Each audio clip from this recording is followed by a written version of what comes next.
Bien le bonjour, mon nom est Daniel Coutu, je suis magicien et bienvenue au défi spécial de la Journée nationale des débrouillards. Aujourd'hui, ce que je vous propose, c'est de réaliser une expérience scientifique qui ressemble à de la magie. Oui, je vais vous présenter un tour de magie. Vous allez devoir l'élucider avec différents accessoires que vos animateurs vont vous fournir. Certains sont utiles, d'autres moins utiles. Et là, vous aurez compris que je parle des accessoires et non pas des animateurs. Quoique...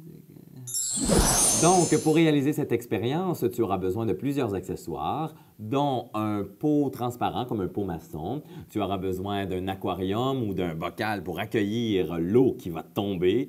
Tu auras besoin de l'eau, bien sûr. Tu auras besoin de colorants alimentaires et tu auras besoin d'un morceau de carton. Alors, si tu te demandes à quel endroit trouver tous ces accessoires, je me pose aussi la question, mais où est-ce que je pourrais bien trouver tous ces... Ah! C'est que... Ils sont devant moi! C'est merveilleux!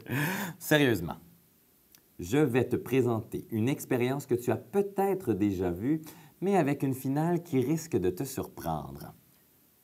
Verre transparent, de l'eau, j'en verse à l'intérieur, je bouche avec un morceau de carton, je tourne rapidement et regardez bien, 1, 2, 3.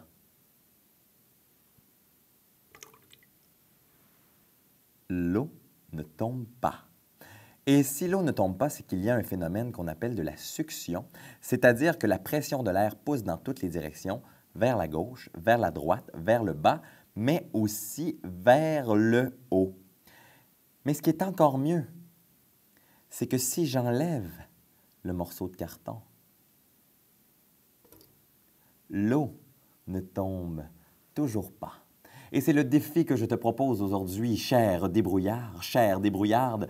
Tu dois trouver la raison pour laquelle l'eau qui est à l'intérieur de ce pot ne tombe pas à l'intérieur du bocal. Est-ce que c'est de la science ou de la magie? Oh, je me le demande. Mais ce qui est certain, c'est que ce n'est pas en raison de la présence d'un poulet de caoutchouc. Top chrono!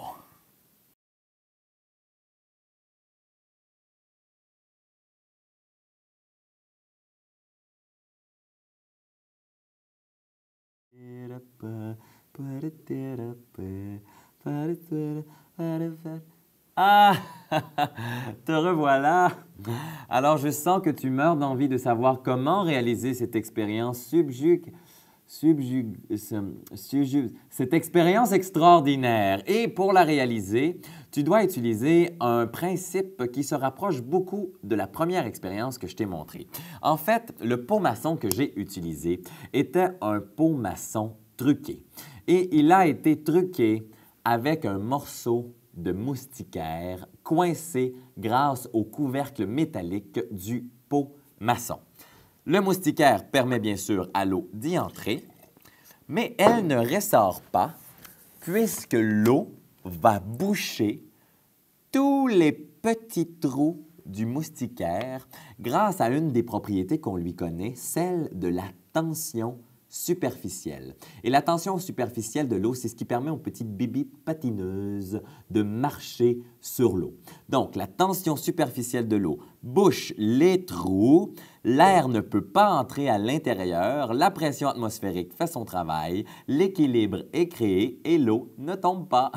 Sauf bien sûr si on penche légèrement le pot, l'air fait son entrée, l'eau en ressort. C'est pas plus compliqué que ça. Et voilà. Ça me donne le goût de brasser encore plus l'eau avec une tête de poulet. Ça me rend complètement fou à chaque fois. Toi, comment t'as trouvé ça? Hein? Qu'est-ce que t'en penses de cette expérience-là? Oh, je pense qu'il respire plus. Poulet? Poulet?